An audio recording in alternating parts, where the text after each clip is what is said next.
নমস্কার, আমার নাম বিকাশ নস্কর। আমি এসেছি সোনারপুর থেকে। আমার প্রবলেম হলো যে আমি যখন জিমে যেতাম আমার বডিটা একটু আলাদা টাইপের লাগতো, আর অন্যান্য ছেলেদের থেকে একটু আলাদা লাগতো। তা সেখানে আমার একটু অফ ফিল্ড হতো যে স্বাভাবিক থেকে একটু আলাদা। তা আমার খুবই লজ্জা, একটু খারাপ লাগতো, পুরোপুরি সেটা না। তা জিমে টিমে গেলে ওপেন হলে একটু সবার সামনে হলে কেউ বলতো যে একটু আলাদা টাইপের, বা কেউ বলতো যে না ঠিক আছে। তা আমার নিজেরই খারাপ লাগতো। এটা একটা ব্যাপার গেল। তারপরে কোনো আত্মীয় স্বজনের বাড়িতে গেলে সেখানে ওপেন হয়ে একটা যে স্নান করা বা গরমের সময়তে কোথাও গিয়ে একটু খোলামেলা জায়গায় গিয়ে করে ঘোরা বা বেড়ানো, সেটাও ঠিকভাবে হতো না, ঠিক আছে। আর কেমন নিজেকে যেমন একটু লজ্জা লাগতো, আবার একটু মোটামুটি লাগতো। তা কেমন ভালো লাগতো না। তারপরে আমি মোটামুটি ইউটিউবে ইউটিউবেতে ফোন ঘাঁটতে ঘাঁটতে দেখলাম যে স্যারের ভিডিও, তা গাইনোকমেস্টির বিষয়।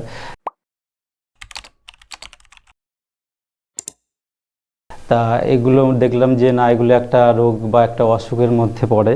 তা আমি ভাবলাম যে স্যারের সাথে ইমিডিয়েটলি যোগাযোগ করে এটা বিষয়টা আমি জানি, বা এটা কি করলে কি করা যায়, সমাধান কি আছে। তা বলতে মোটামুটি স্যারের সাথে যোগাযোগ করি। তারপরে আমি মোটামুটি সার্জারির একটা পরিকল্পনা নিলাম। আর এমনিতে কোথাও গেলে আমার খুবই অসুবিধাজনক, অনেক জায়গায় অনেক কিছু হয়েছে। স্বাভাবিকভাবে সেগুলো আমি করতে পারিনি। আমার লাইফে অনেকগুলো বছর প্রায় অনেকটাই নষ্ট হয়ে গেছে। বাইরে ঠিকভাবে যেতে পারতাম না, আত্মীয় স্বজনের বাড়ি যেতে পারতাম না, বন্ধুবান্ধবের বাড়িতে কোথাও গিয়ে রাত কাটাতে পারতাম না।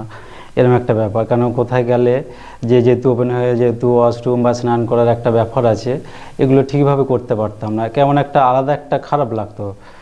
তা সেখান দিয়ে আজকের মোটামুটি সার্জারি করে নিয়েছে, আমার আর কোনো সমস্যা নেই। আমি ভীষণ হ্যাপি, খুবই আমি ভালো। আমি যখন এখানে এসেছি, এখানকার স্টাফেরা বা স্যারদের ওনাদের ব্যবহার বিহেভিয়ার খুবই ভালো লেগেছে। একটা ফ্রেন্ডের মতো আর কি, বা একটা বাড়ির মতো মোটামুটি ভালো লেগেছে। আর যে সার্জারি করার পর মোটামুটি আমার যে রেজাল্ট যেটা হয়েছে, রেজাল্টটা মোটামুটি আমার খুব পছন্দ হয়েছে। আগেকার থেকে অনেক সুন্দর, আমার আর কোনো সমস্যা নেই। আমি ভীষণ হ্যাপি।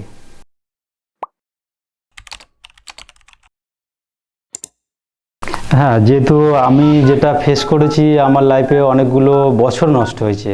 সত্যি বলতে এগুলো আমার নিজের, কারণ আমি নিজে ফেস করেছি, তো আমার বিষয়টা আমি জানি। তা আমার মতো যে বিষয়টা যে শুধু যে আমার একার হয়েছে সেটা না, এরা বহু মানুষের মধ্যে এরকম একটা ব্যাপার আছে। অনেকে জানে না যে বিষয়টা কি, গাইনোকমেস্টিয়া কি। আমিও তো শুরুতে জানতাম না। পরে পরে ইউটিউবের মাধ্যমে আমি জানলাম যে এটা একটা গাইনোকমেস্টিয়া, এটা একটা মানুষের মধ্যে হয়, কিছু কিছু মানুষের মধ্যে হয়। তা প্রত্যেককে বলবো, সেই যেহেতু কারোর যদি এরকম সমস্যা হয়ে থাকে, তারা ইমিডিয়েটলি স্যারের সাথে যোগাযোগ করুন, বিষয়টা একটু আলোচনা করুন, আর মোটামুটি সমস্যার সমাধান করুন। কারণ এটা ফেলে রাখা করে রাখা এটা বেকার। কারণ সেই দুদিন বাদে সেই করতে হবে। যত তাড়াতাড়ি এগুলো অপারেশন করিয়ে নেওয়া, সেটাই তাদের জন্য খুবই ভালো। কারণ যত লেট করবে, তার লাইফের অনেকগুলো বছর বা মাস তাদের পুরোপুরি নষ্ট হয়ে যাবে। আমি যেগুলো ফেস করেছি, আমার মতে যেটা মনে হয়েছে যে আমার অনেকগুলো বছর নষ্ট হয়ে গেছে। অনেক কিছু বন্ধুবান্ধব, আত্মীয় স্বজনের বাড়ি, কোথাও ঘুরতে যাওয়া, বেড়াতে যাওয়া, টোটালি আমি এগুলোকে মোটামুটি করে ফেলেছি, নষ্ট হয়ে গেছে। আমি কোথাও যেতে পারতাম না। তা যাদের যাদের এই সমস্যাগুলো রয়েছে, আশা করব প্রত্যেকে অপারেশন করিয়ে নিক, বা স্যারের সাথে যোগাযোগ করুন। বা এই যে স্যার, এখানকার মোটামুটি স্টাফেরা বা এখানকার স্যারেরা টোটালি খুবই ভালো। একটা নিজেদের মতো, একটা ফ্রেন্ডের মতো একটা ভালো ব্যবহার করেন। আমিও নিজেও করিয়েছি, তা এখানে খুবই ভালো। পেন বলতে আমি অতটা পেন আমার হয়নি, যদিও মোটামুটি একটু স্বাভাবিক মোটামুটি হয়েছে। তা আমি সহ্য করার মধ্যে যে অনেক কষ্ট পেয়েছি বা অনেক ব্যথা পেয়েছি, সেরকম কোনো ব্যাপার না। মোটামুটি পেন হয়েছে। তা একটা স্বাভাবিক, এত বড় একটা সার্জারি হয়েছে, তা পেন তো হওয়ার কথা, তা আমার অতটা পেন হয়নি। আমি স্বাভাবিকভাবে আমি নিয়মিত কাজকর্ম করেছি, সব কিছু করেছি, আমার কোনো সমস্যা হয়নি। স্যার কিছু ভারী ভুরি কাজ করতে বারণ করেছিলেন, তা মোটামুটি আমি কিন্তু সেগুলো করেছি। যেহেতু আমাদের বাড়িতে সেগুলো করতে হবে, আমাদের বাড়িতে করার মতো কেউ ছিল না। টোটালি আমি সবই কাজ করেছি, অসুবিধা হয়নি। মোটামুটি আমি সার্জারিতে আমি খুবই খুশি, খুবই হ্যাপি। আর যাদের যাদের এইসব সমস্যা রয়েছে, আমি প্রত্যেক ভাইদের বা বন্ধুদেরকে বলবো যে তারা ইমিডিয়েটলি স্যারের সাথে যোগাযোগ করুন, বা স্যারের সাথে আসুন, এসে কথা বলুন, বলে তারা অবশ্যই সার্জারি করিয়ে নিন। ঠিক আছে, আমিও খুশি, আপনারা সবাই খুশি থাকুন। ঠিক আছে, নমস্কার।